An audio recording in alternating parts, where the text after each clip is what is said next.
হ্যাঁ, আসলে তুমি কাল বললে না যে মা গুরুদেবের আশ্রম থেকে ফিরেছেন, তাই একবার প্রণাম করতে এলাম। আসলে বড়দের আশীর্বাদকে পাথেয় করেই তো আমাদের জীবনে এগিয়ে চলতে হবে। জানেন তো জ্যাঠাইমা, আমি না অনাথ। আসলে ছেলেবেলা থেকেই একটা অনাথ আশ্রমে মানুষ হয়েছি। তাই মা, জ্যাঠাইমা, মাসিমা এই সম্পর্কগুলো ঠিক কি আমি আমি কখনো জানি না, কিন্তু কিন্তু আজ আজ আপনাকে দেখে বুঝতে পারছি জ্যাঠাইমা কি হয়। জানেন তো জ্যাঠাইমা, ছোটবেলায় আমাদের অনাথ আশ্রম থেকে দল বেঁধে ঠাকুর দেখতে নিয়ে যাওয়া হতো দুর্গাপুজোর সময়। তখন কিছুই বুঝতাম না, কিন্তু আজ আজ বুঝতে পারছি মা দুর্গা আসলে জ্যাঠাইমা, মাসিমা, মায়েদেরই রূপ। কিন্তু আপনি... বুঝতে পেরেছি। আসলে হঠাৎ করে তোমাদের বাড়িতে চলে এসে হয়তো আপনাদের অস্বস্তিতে ফেলে দিলাম। হয়তো আপনারা একটু বিরক্তও হলেন। উমা, কে বলেছে বাবা তুমি আমাদের বিরক্ত করেছো? একদম বিরক্ত হইনি আমরা, একদম না। না জ্যাঠাইমা, আপনি বোধহয় সবটা জানেন না। আসলে সেদিন আমি আলো আর আকাশের কাছে একটা প্রস্তাব রেখেছিলাম, কিন্তু ওরা তারপর আর আমার সাথে কোনো যোগাযোগ করেনি দেখে আমি নিজেই চলে এলাম। আসলে যতক্ষণ না আমি আপনাদের মুখ থেকে হ্যাঁ বা না শুনছি আমি শান্তিতে ঘুমোতে পারছি না। বিশ্বাস করো পালি, শুধু একটা হ্যাঁ বা না শুনতে চাই আমি। কিন্তু কিন্তু অনিকেত... না না আম্রপালি, কোনো জোর নেই। আমি তোমাদের কেনই বা জোর করব? আমার মতো একটা অনাথ ছেলে, যার বাবা মা কেউ জানে না, যার জাত ধর্ম কি কেউ জানে না, সেইরকম একটা ছেলের হাতে তোমার পরিবার কেন তোমাকে তুলে দেবে? না না, কোনো জোর জবরদস্তি নেই। বা আপনারা যদি না করে দেন আমি চলে যাব।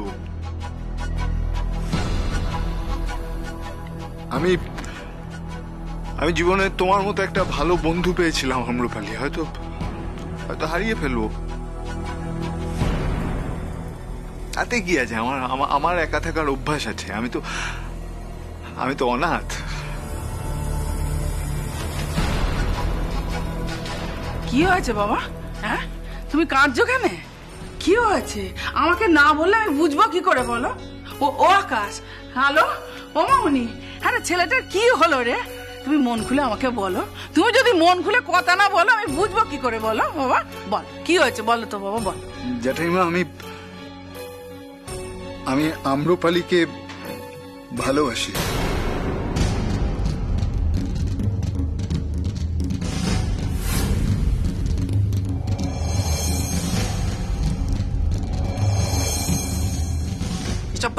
ভালোবাসা না আমি মোটে পছন্দ করিনি। আমার ছেলে মেয়েদের আমি সেই শিক্ষাই দিয়েছি আর বলে দিয়েছি কখনো কারোর সাথে ভালোবাসা করবি না।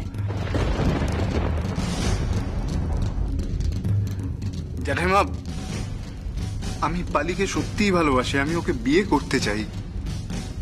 বিশ্বাস করুন। পা ধরবে না, আমি একদম পছন্দ করি না এইসব। বড় মা, এ তো দেখছি প্রেম ঘটিত কেস গো। একই বাড়ি ঘর তোর নেই, তার উপর আবার এই মেয়ে প্রেম করে বসেছে। বড় মা, আমার কিন্তু না ওই ছায়াটাকে নিয়ে ভয় হচ্ছে। আমাদের বাবুদের মাথাটা না ঘুরিয়ে দেয়। মাথা গোড়ালেই হলো। আমার নাম না শশীকলা দেবী, এমন শিক্ষা দেব। এটা হয় না অনিকেত, আপনি প্লিজ এক্ষুনি এখান থেকে চলে যান। আমরা বাড়ির সবাই একটা ক্রাইসিসের মধ্যে দিয়ে যাচ্ছি। এর মধ্যে আমি বিয়ে করে সুখে সাগরে ভেসে যাব, এটা হয়? আপনি বলুন তো। আর তাছাড়া মায়ের সঙ্গে তো এই বিষয়ে কোনো কথা হয়নি। উনি এই বিষয়ে সবকিছু শুনলে কি রিয়াক্ট করবেন আমরা তো সেটাও জানি না। তাছাড়া আমরা নিজেরাই এখন যাযাবরের মতন জীবন কাটাচ্ছি। হ্যাঁ, আর সবটা আবার আগের মতো গুছিয়ে না নিলে আমরা তো কিছুই করতে পারবো না। একদমই তাই, তার জন্য কটা দিন সময় চাইছি, তার মধ্যে পালি দিদিও মানসিকভাবে প্রস্তুতি নিতে পারবে।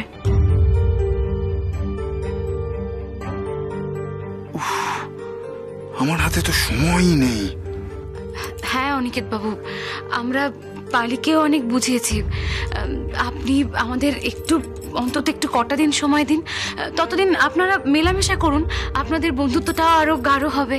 আর এইসব ব্যাপারে তো মা বাবার মতামতটা আমাদের জানতে হবে, বলুন। আচ্ছা, মা তো এই বাড়িতেই আছে না, আমি কি একবার মায়ের সাথে দেখা করতে পারি? একবার? না না, আমি মাকে এ সমস্ত কিচ্ছু বলবো না। শুধু শুধু আমি মায়ের পা ছুঁয়ে একটু প্রণাম করব। সে আমরা মাকে ডেকে দিতেই পারি, কিন্তু প্লিজ আপনি এখন মায়ের সামনে এসব বিয়ে টিয়ে নিয়ে কোনো কথা বলবেন না। আচ্ছা বেশ, তাই হবে। আপনি মন খারাপ করবেন না অনিকেত, আপনি কষ্ট পাবেন না। আপনাকে কষ্ট দিতে সত্যি আমার খারাপ লাগছে। বিশ্বাস করুন, বাড়ির এই অবস্থায় জাঁকজমক করে বিয়ের পিড়িতে বসতে আমি পারবো না। দরকার নেই, দরকার নেই, আমরা না হয় সামান্য রেজিস্ট্রি করে বিয়ে করে নেব।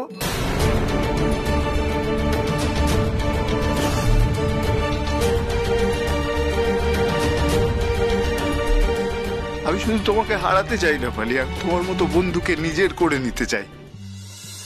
তারপর যখন তোমাদের সুদিন ফিরবে তখন না হয় আমরা একসাথে সংসার করব। সময় নাও পালি, সময় নাও, কিন্তু কিন্তু আমায় ফিরিয়ে দিও না প্লিজ।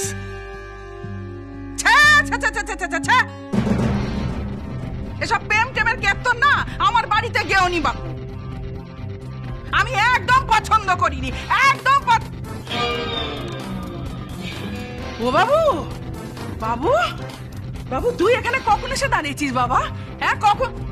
ও মা, এইসব বড়দের পাকা পাকা কথাগুলি তুমি গপ গপ করে গিনছিলে দাঁড়িয়ে দাঁড়িয়ে। হ্যাঁ, এটা তুই কি করলি বাবু? হ্যাঁ, এতে যে মন্ত্রী বোম হবে।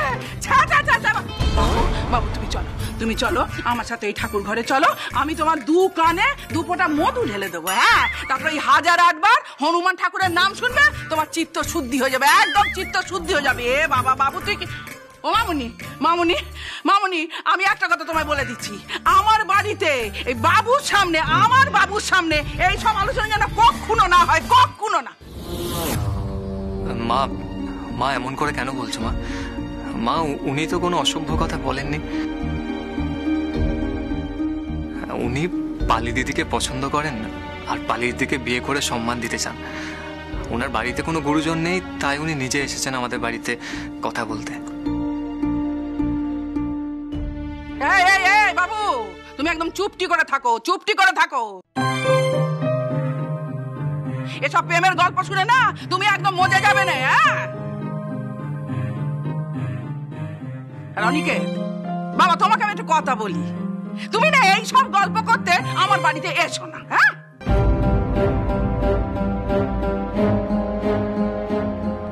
ঠিক আছে, আমি চলে যাচ্ছি। আপনারা যখন আমায় পছন্দ করছেন না, আমি চলে যাচ্ছি। অনিকেত, আপনি আমাদের সবাইকে ভুল বুঝছেন। সত্যিই তাই, আমরা কিন্তু কেউ আপনাকে অপছন্দ করছি না। দেখুন, আমরা প্রদীপাতে খুঁজলেও হয়তো আপনার মতন ভালো পাত্র আমার দিদির জন্য খুঁজে পাবো না, কিন্তু আমরা একটা খুব কঠিন পরিস্থিতির সম্মুখীন হয়ে দাঁড়িয়েছি, তাই আপনাকে বলছি। বুঝতে পেরেছি। আমি বোধহয় আপনাদের বাড়ি বয়ে চলে এসে একটু বেশি বাড়াবাড়ি করে ফেলেছি। হবে না, আর হবে না। আসলে পালিকে হারিয়ে ফেলবার ভয় আমার ভিতরটা কেমন কুড়ে কুড়ে খাচ্ছিল, তাই আর কি। আসলে অনাথ মানুষ তো একাকিত্বে কেমন একটা ভয় পাই। তবু আমি আশা করে থাকব যে আমার এই অন্ধকার জীবনে আশার আলো আপনারা হয়তো দেখালেও দেখাতে পারেন।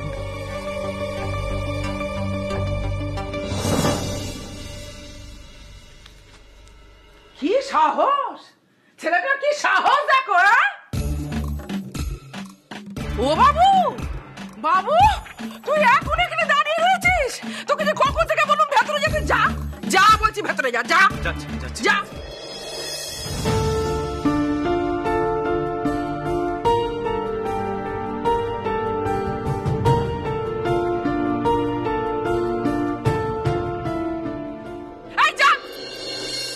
আবার দাঁড়িয়ে আছে। ও বাসন্তী, বাসন্তী ওই ঘটি ভরে গঙ্গা জল নিয়ে আয়, চারিদিক ছেটাতে হবে, শুদ্ধিকরণ করতে হবে। আমার যে কি মতিভ্রম হলো কে জানে। হ্যাঁ, আমি ওই বাইরের ছেলেটাকে গঙ্গা জল না ছিটিয়ে ঘরের ভেতর ঢুকতে দিলুম, আমার পাও ছুঁয়ে পড়লো। ছি ছি ছি ছি ছি ছি, কি করলুম?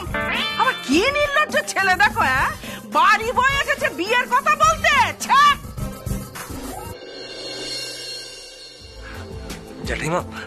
জ্যাঠাইমা, আমি একটা কথা বলি, যদি কিছু মনে না করেন। বলছি যে অনিকেত বাবু কিন্তু খুব ভালো ছেলে, পালি দিদিকে খুব বড় একটা বিপদের হাত থেকে বাঁচিয়েছিলেন। তাছাড়া উনি খুব ভালো চাকরিও করেন। তাই বলছি কি, পালি দিদির সাথে ওনার একটা রেজিস্ট্রি বিয়ের কথা কি আমরা ভাবতে পারি না? হ্যাঁ, আমিও কিন্তু সে কথাই ভাবছিলাম। হ্যাঁ মা, আমারও তাই মনে হয়। সেরকম হলে পরে না হয় আমরা বড় করে বিয়ের অনুষ্ঠান করব।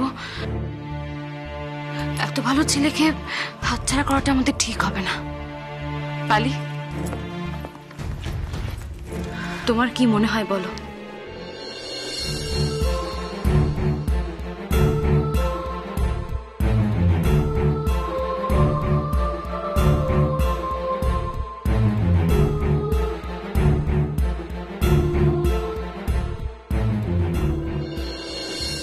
হ্যাঁ সুজয়, বল কি হয়েছে, কি কেস? মানে গিয়েছিলি ওদের বাড়িতে?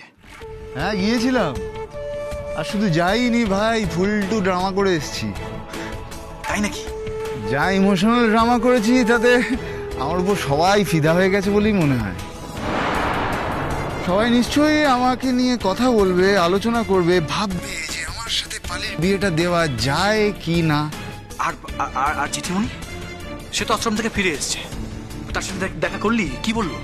না না, ওই জেঠিমণি বা তোর মা কেউই ওখানে ছিলেন না।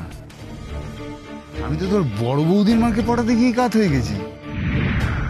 প্রথম কিন্তু ভাই বুড়িটা বেশ পটে গিয়েছিল, তারপর কি হলো কে জানে। আমার মুখে পালিকে ভালোবাসার কথা শুনে এমন ক্ষেপে উঠলো, কি বলবো, অদ্ভুত বুড়ি কিন্তু ভাই। আরে ওই বুড়ির মাথায় গন্ডগোল আছে। চাপ নিস না, সে আমি ঠিক ম্যানেজ করে নেবো। পালিকে বিয়ে তো আমি করবই। আর আর আলোর বাবা মায়ের কি খবর? মানে ওদের বাড়িতে ঢোকার কোনো ব্যবস্থা করতে পারলি?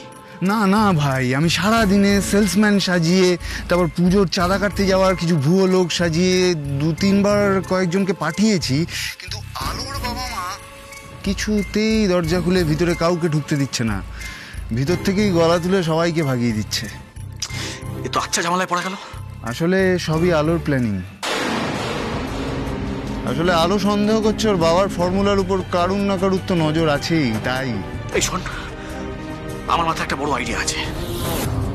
হ্যাঁ, ওই আগর মাথায় বেশি বুদ্ধি তো। আমরা না আলোর বাবাকে কিডন্যাপ করবো। হ্যাঁ, ওর বাবাকে যদি একবার কিডন্যাপ করে নিয়ে আসতে পারি, তাহলে আলো কি কি ছক করেছে, আলো কি কি প্ল্যানিং করেছে, সবটা আমরা জানতে পেরে যাব। তুই শুধু ওই দিকটা সামলা, তুই শুধু দেখ যে ওই পালিকে কত তাড়াতাড়ি সম্ভব বিয়ে করা যায়। একবার তুই ওই পালিকে বিয়ে করে নে, তারপর তোর চাকরি চলে যাওয়ার বাহানায় তুই ওই বাড়িতে ঢুকে পড়বি। আর সুজয়, তুই যদি একবার ওই বাড়িতে ঢুকে পড়তে পারিস, সবটা আমাদের হাতের মুঠোয় থাকবে। হ্যাঁ ভাই, হাতের মুঠোয় তো সবটা আনতেই হবে, না হলে আমরা কোটি কোটি টাকা কামাবো কি করে? ঠিক বলেছিস। তুই কিচ্ছু ভাবিস না বাবা, তুই চিন্তা করিস না। আমি ওই পালিকে বিয়ে করে তবেই ছাড়বো।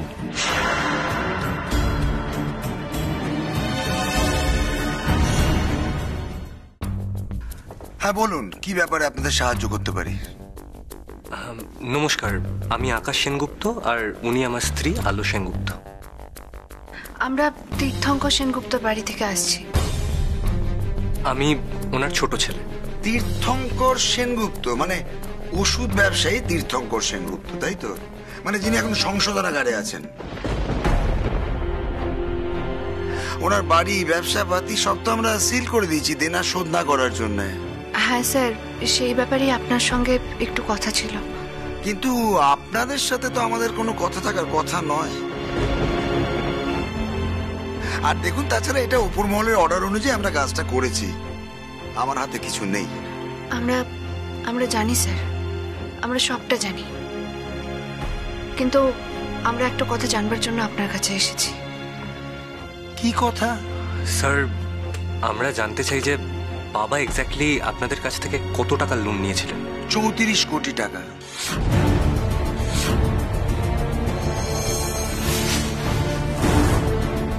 আর আপনাদের বাড়ি, আপনাদের ব্যবসা পত্র, সেই কারণে আমরা সিল করে দিয়েছি। এরপরে ওসব নিলামে তুলে আমরা আমাদের লোনের টাকা রিকভার করে নেব। স্যার, আমরা শুধু আপনার কাছে একটা অনুরোধ করতে এসেছি। ওই সেনগুপ্ত বাড়ি আমাদের প্রাণ। ওই বাড়িতে অনেক স্মৃতি জড়িয়ে আছে, অনেক ইমোশন জড়িয়ে আছে। স্যার, আমার হাজবেন্ড এবং আমার ভাসুরা ওই বাড়িতে বড় হয়েছে। আমার মা ওই বাড়িতে, মানে আমার শাশুড়ি মা ওই বাড়িতে বউ হয়ে এসেছিলেন, এমনকি আমিও। স্যার, ওই বাড়িটা আমাদের সবার কাছে মন্দিরের মতো। ওই বাড়িটা এইভাবে হাতছাড়া হয়ে যাবে সেটা আমরা কখনো কল্পনাও করতে পারিনি। সেই এ ধরনের কাজ কি কেউ ভেবে চিন্তে করে? আপনার শ্বশুরমশাই তো অনেক বড় ফ্রড করেছেন।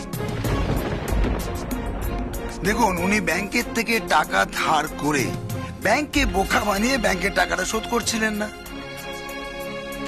আপনাদের কাছে বাড়িটা মন্দিরের মতন হতে পারে, বাট আমাদের কাছে এটা একটা জাস্ট প্রপার্টি। ওই বাড়িটা আমরা নিলামে তুলে আমরা বাকি টাকাটা রিকভার করব।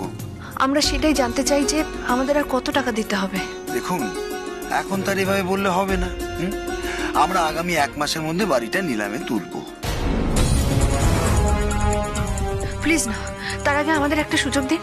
আমাদের বলুন আমাদের কত টাকা শোধ করতে হবে, বলুন। 1 মিনিট।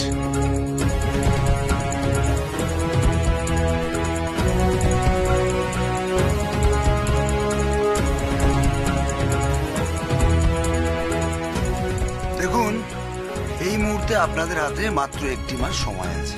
এর মধ্যে যদি 12 কোটি টাকা আপনারা ধার শোধ করতে পারেন, তবে আমরা বিবেচনা করে দেখতে পারি। কিন্তু ওই শুধু 1 মাস টাইম, ওর থেকে একদিনও বেশি হলে কিন্তু আমরা বাড়িটা নিলাম করতে বাধ্য হব। প্লিজ স্যার, নিলাম হওয়ার আগে আমাদের একটু সময় দিন প্লিজ। হ্যাঁ স্যার, আমরা সব টাকা শোধ করে দেওয়ার চেষ্টা করব। কি করে টাকা শোধ করবেন? 12 কোটি টাকা এই মুহূর্তে শোধ করা মুখের কথা নাকি? দেখুন, আমি জানি আপনারা সম্পূর্ণভাবে দেউলিয়ে হয়ে গেছেন, নিঃস্ব হয়ে গেছেন, অন্য কোনো এক বাড়িতে গিয়ে আশ্রয় নিয়েছেন। তাই 12 কোটি টাকা শোধ করা এখন আপনাদের কাছে ওই ছেঁড়া খাতায় শুয়ে লাখ টাকা স্বপ্ন দেখার মতন। আপনারা কাজ করুন, স্বপ্নটা এখন আপনারা ভুলে যান। না স্যার, প্লিজ এমনটা করবেন না। আমরা 12 কোটি টাকা শোধ করে দেবই, কিন্তু প্লিজ আপনারা বাড়িটা নিলাম করে দেবেন না। আমরা আপনার কাছে হাত জোড় করছি স্যার। আরে না না, এটা তো আমার পার্সোনাল সম্পত্তি নয়, এটা ব্যাংকের ব্যাপার। হ্যাঁ, আর সবকিছু একটা প্রসিডিওর থাকে, একটা নিয়ম থাকে।